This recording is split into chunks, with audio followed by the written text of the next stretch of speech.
In 1954, scientists placed a rat named Benny in a cage. In the center of the cage was a simple red button. If Benny pressed it, he got a small shock of pure pleasure to his brain.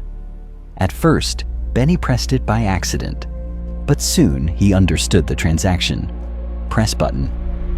Feel good. Press button. Feel good. It was the perfect life. The scientists then put food in the corner. They put a female rat in the other corner. They even opened the cage door to the outside world. Benny ignored the food. He ignored the female. He ignored the open door. Why would he struggle for those things when the button gave him the feeling of reward without the effort? Benny pressed the button 7,000 times per hour. He pressed it until his body collapsed from starvation. He died with his paw still resting on the switch. The scientists took notes and closed the file. But the experiment didn't end with Benny. It just got an upgrade. Look at the glowing rectangle in your hand. That isn't a phone.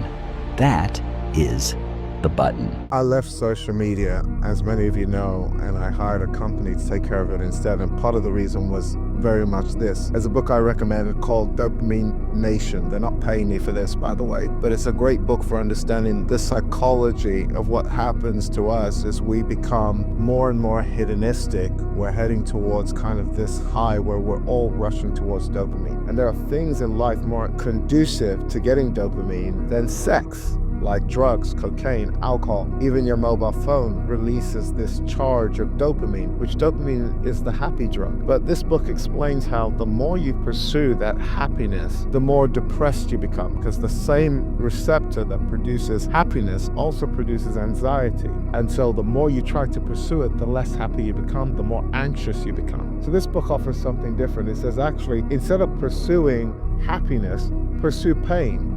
Because if you pursue pain, then you're going to be happy. If you go to the gym, you work out, you develop the disciplines of hunting, fishing, going outside, spending time with your kids, foreplay with your wife, as opposed to just pursuing sexual satisfaction at the end of it. Your dopamine goes up and your anxiety goes down.